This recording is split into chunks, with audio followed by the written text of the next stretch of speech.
Good afternoon, everyone. I'm honored to be present here today, addressing this august gathering of faculty and students at the centenary celebrations of the Loyola College. It was set up by Francis Bertram over 100 years ago, and today ranks as one of the premier colleges of India. The name of the college, of course, is derived from the great Basque priest and theologian Ignatius of Loyola. And he set up the Society of Jesus, was its first superior general. And he envisaged, in addition to other Catholic vows, that the purpose of the Society of Jesus, of Jesuits, was to go forth and set up institutions and to teach. This was one of the founding principles of his society. When Juan de Vega, who was the ambassador of the Holy Roman Emperor in Rome, met St. Ignatius of Loyola in Rome, he was so impressed with him. He invited him to come to Sicily with him, where he was viceroy. And so Ignatius traveled to Sicily with him, and that's how the first college, the first Jesuit college, was set up in Messina. And then St. Ignatius, of course, sent his people all over. 1541-42 is when St. Francis Xavier, as his emissary, arrived in India. Now, the Jesuits, even today, believe in the motto of perende ac cadaver, which means that, as in a dead body, which means that a Jesuit should be as empty of ego as a corpse. You should have no ego. You should let go. Perende ac cadaver. And I come from Bengal, and Rabindranath Tagore, in his poem, his song, Prano Bhoriye, wrote exactly the same thing. More army dube jak nebe, which means that the army, the ego, should be drowned in all of us. It's exactly the same principle. And today, Loyola College, in action and spirit, embodies magis, which in Latin means more. And it means that you're always striving to be more, always striving to do more, and that is the principle that's taking you forward.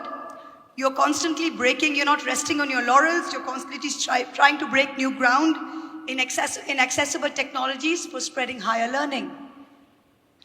Today you've asked me to speak on the inclusivity and diversity of higher learning and higher education in India. So, in short, have we succeeded in making higher learning accessible to all sections of society? Have we succeeded in making it accessible to male and female, to rich and poor, to all castes, to all geographies, which means can a person sitting in the northeast of India have the same access to education and higher learning as somebody sitting in the 4 metros or the 8 metros of India today? And if we haven't done that so far, we've been an independent country for 75 years. The first national education policy was out in 1968. If we haven't managed to do it, what do we need to change to make sure that we fix the problem and we fix it quickly?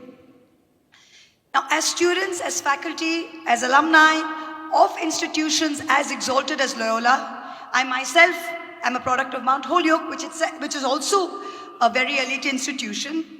We have to first realize how very privileged we are to be even sitting here. I am the principal of a governing body in Karimpur, my old MLA constituency. And when I just look at that college and I look at Loyola, it could be in 2 different countries, it could be in 2 different planets. We have to understand that. It could be in 2 different planets. So the first thing to realize is that how privileged we are to be even present here. And a majority of these opportunities are shut to a very large portion of our population even today. So this process of social reproduction, where if you're born into a specific socio group, you continue to live there, nowhere is this as prevalent as in higher education. So we say if you're born poor, the chances are that you'll be poor and the chances are that you'll die poor. So similarly in higher education, if you come from a family where somebody has gone to college, the chances are much greater that you'll go to college or enroll in higher learning. And if you don't, then you don't. So it's kind of perpetuating. So this is the issue in India today, with the likelihood of anyone enrolling in higher education is significantly influenced by the social economic status.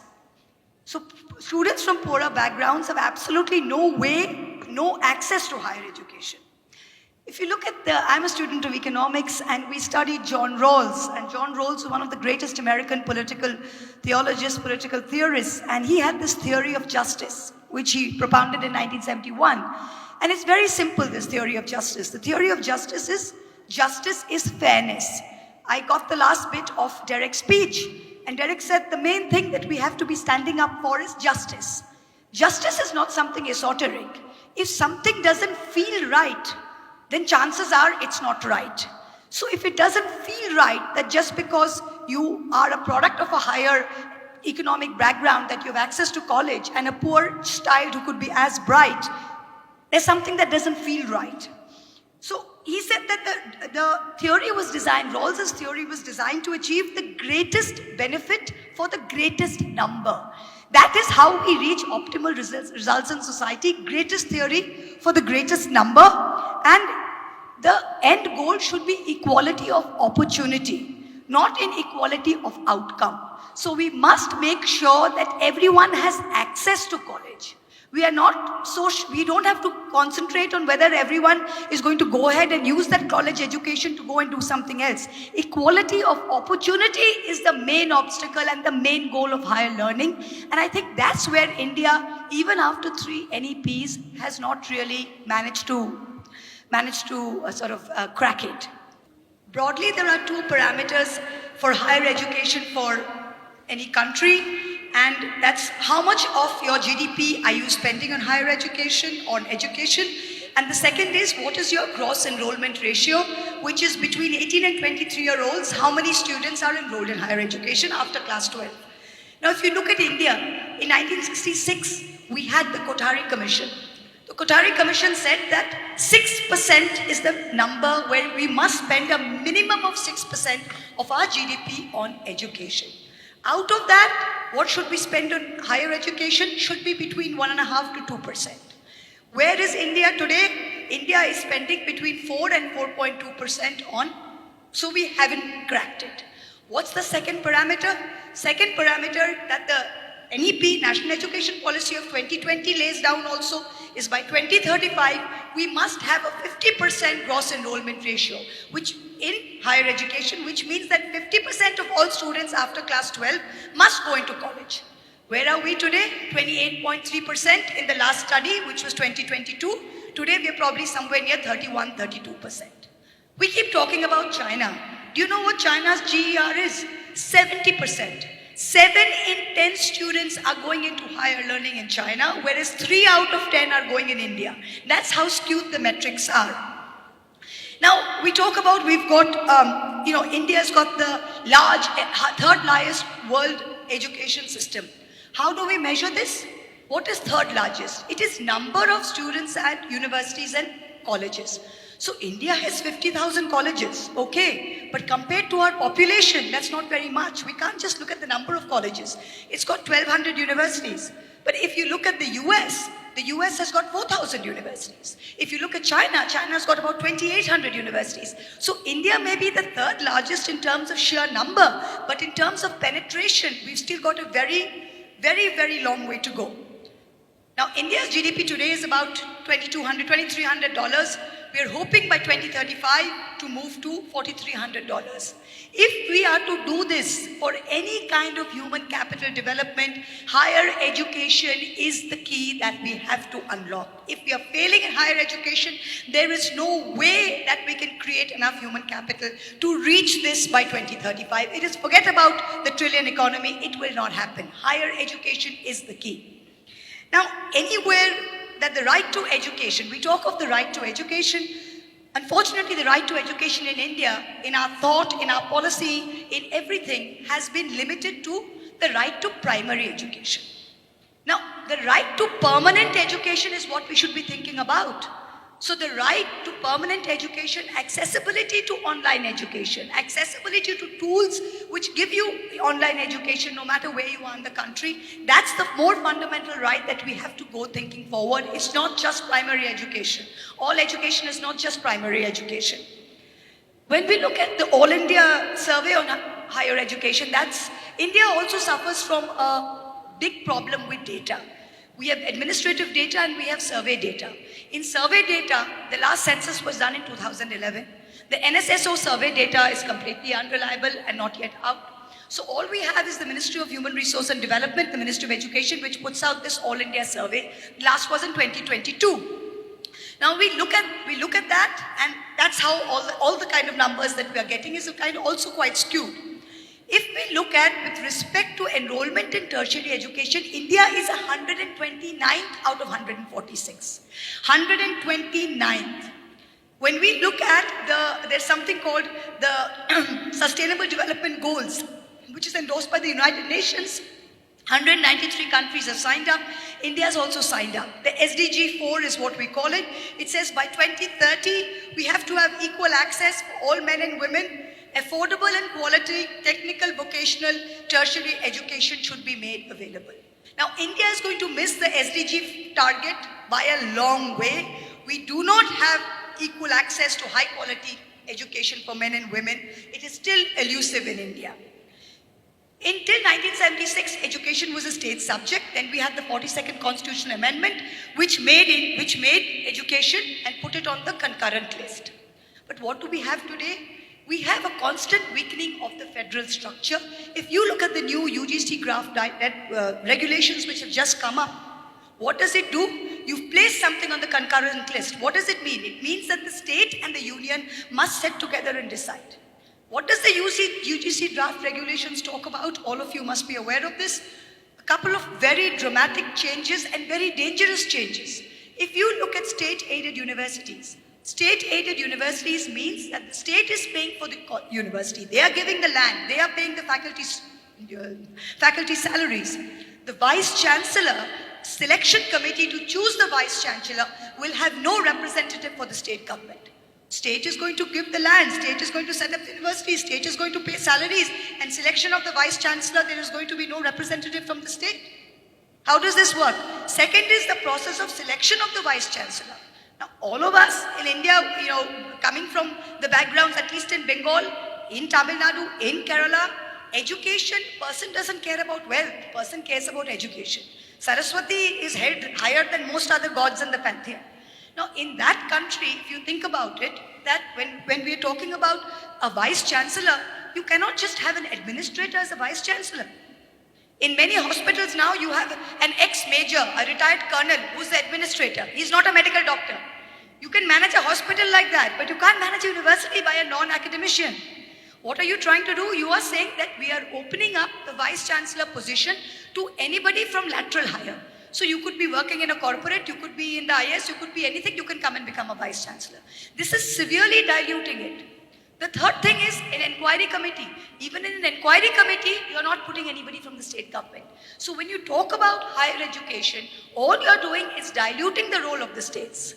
And this is a very dangerous thing going forward. And the state of Tamil Nadu, the state of Bengal, all our state governments have reacted very strongly to this.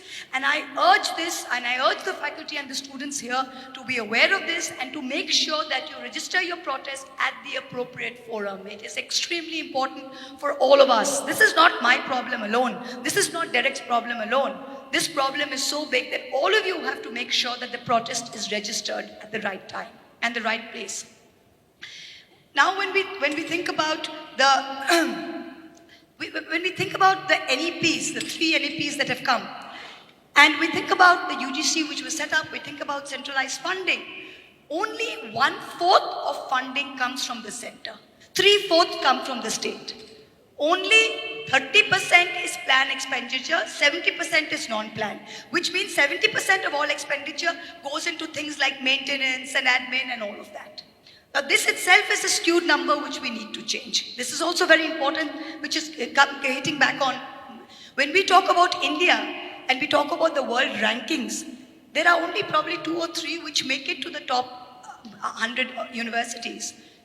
When you look at funding, the funding to universities like the IITs, not to say that we should cut away, to IIT, Jawaharlal Nehru University, all of those have increased, but the funding similarly to rural, to make it more accessible for rural and backward areas, education has not been cut.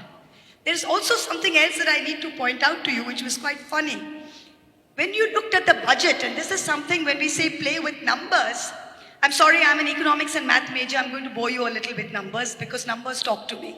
So I can see a lot of bored faces. Please bear with me because numbers tell stories that other people can't tell. When we looked at the union budget for 23-24, the budget for the UGC was 5,360 crores, 5,400 crores, and the budget for higher education was 44,000 crores. Okay, in 23-24, what happened in 24-25? The government reduced this to 2,500 crores for UGC. So from 5,400 crores, you reduced it to 2,500 crores.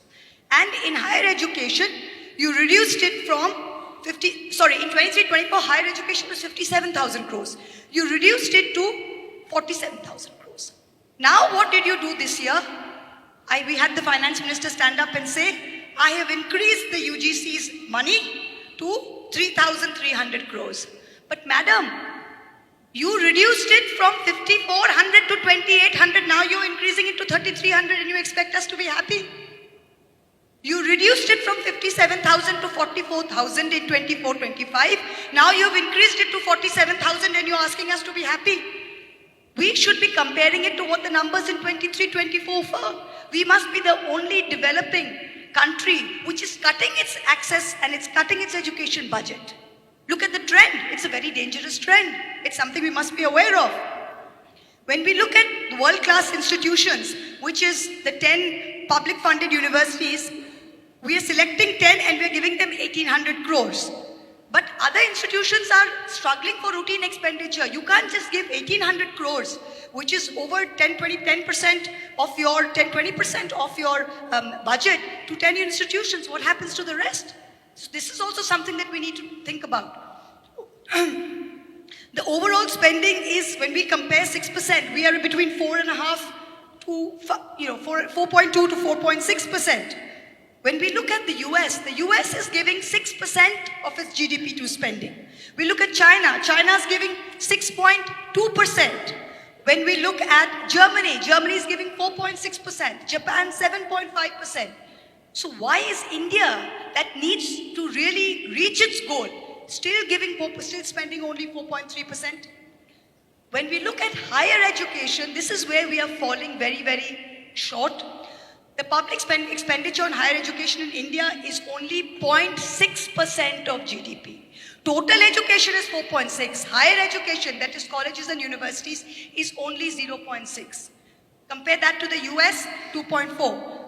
Compare that to China, over 2%. Again, we are falling short. When we look at what other countries have done over the last few years in this, let me just look at some numbers. Let's look at the G20 numbers. The global gross enrollment ratio in the G20 countries is about 42%. China has improved its GER by 20 times in the last 3 decades. 20 times. The gross enrollment ratio has increased by more than 50% in 17 of the G20 countries, but not for us. And if you look at the gender parity, when we're talking about inclusivity, we're talking of diversity, let's look at gender parity. Gender gap was as high as 11% in 11-12, and that's declined. But it's during COVID, what we saw was, again, women fell out of the workforce, women fell out of higher education, backward castes and SC/STs completely reversed all their gains in the years leading up to COVID. So just 2 years of something like COVID, of a black swan event, can put back decades, which really shows that if you have situations like COVID, that the SC/STs, that other backward castes, women who traditionally have been the laggards, have completely lost access to higher education. This is something which has been very scary with migration, with the digital divide. Another thing that we see in India is that there's a large growth of private universities, private aided, unaided colleges, and they've got a much higher share of student enrollment. Two things we need to worry about here is what is the quality of education being imparted by these colleges. I'm not talking about Loyola, I'm talking about all these tiny colleges that have mushroomed all over India. All over India. What is the quality of education, and also what is the cost of this education? We have the finance minister saying that we are giving 10 lakh loans per year. for students, but the average medical college, the average engineering private college is charging much more than 10 lakhs. So A, you are getting into a debt trap to study at a place which is giving you an education which may not be a quality education. That's another issue which is coming up. Another number that I was looking at was if you look at geographies and you look across states, and so when we look at the states and you look at men and you look at women with higher education, Chandigarh, Pondicherry, UTs have 43%, 34%. But if you look at the larger states, Uttar Pradesh, only 15% of men have higher education. In Uttar Pradesh, you've got 10% of women with higher education. Madhya Pradesh, 13% of men with higher education. 8% of women with higher education. So there again, the difference in geography is completely skewed. We are not having access across states. Geography plays a very important part. Where you live in India plays a part in what access to higher education you have. That's also another thing. The average in India is still very low. The average is about 19% for men and 13% for women. And when we are going forward and we're thinking about how do we include more people and how do we make this more diverse, one of the biggest problems, India is, like we say, a big family, but as most of us who are not perhaps born in the higher strata know, this is a family that doesn't always look very kindly upon all its members. So, all people are not born equal. Unfortunately, some are born more equal than others. So, in higher education, students and faculty face great bias and discrimination during academic journeys. If you look at the numbers, again, significant number of dropouts and faculty from marginalized groups, their self-esteem, their identity are all barriers to academic success. I was also looking at the University Grants Commission. It says India's universities, only 0.303% has ever had a female vice chancellor. 1,200 universities, only 0.03% has ever had a female vice chancellor. There have only been 4 women directors across the 73 institutes of national importance. Only 4 women directors. And there's a chronic clustering of women faculty in the lower ranks in temporary. So when you're getting temporary lecturers, temporary faculty, then the rate of women is much more. When you're getting tenured positions and you're getting permanent jobs, then it's men versus women, a ratio of 9:1. That's how bad it is. In India, less than 2% of higher education institutions are disabled friendly. Physically accessible campuses, integrated technologies are the need of the hour. We need to increase budgetary allocation for disability within higher education on a completely emergency basis. So in short, this inclusive development is still elusive in India. We're far away from achieving our SDG 4 goals. We're not going to do it. The 2035 National Education Policy target is not going to be met. But is it all bad news? No, it's not. We are all sitting here. We're all sitting here, and when St. Francis was leaving in 1541 to come to India, Ignatius of Loyola used the Latin phrase, ite inflammate omnia, which means go set the world on fire. Madam, we have 5 more minutes. Yeah? Before he set the fire. Yeah. Right. No, you said you're going to explode a bomb, so I thought that I may as well set a fire. So he says, go set the world on fire. So all of us sitting here today, the learning and the education that is imparted in places like Loyola, this is not some store of wealth that we have the right for our own consumption and for our comforts. It's not. It is something that is a legacy that we hold in trust, that we must pass on to as many people and to improve more. So whoever is sitting here, maybe one of you sitting here will devise ways where we can make education more accessible. Maybe we can go out here. I work in a rural, I represent a rural constituency where I have seen first generation learners, how difficult it is for them to come into even a small college in Karimpur or a small college in Krishnanagar. I think education and higher education going forward is something that all of us who have graduated from college and graduated from universities have a duty to be connected to for the rest of your life.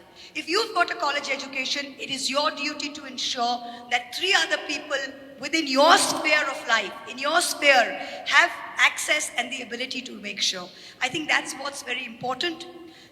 One of the other things is that I went to university in the US, I went to a liberal arts college where we were taught impossible is nothing.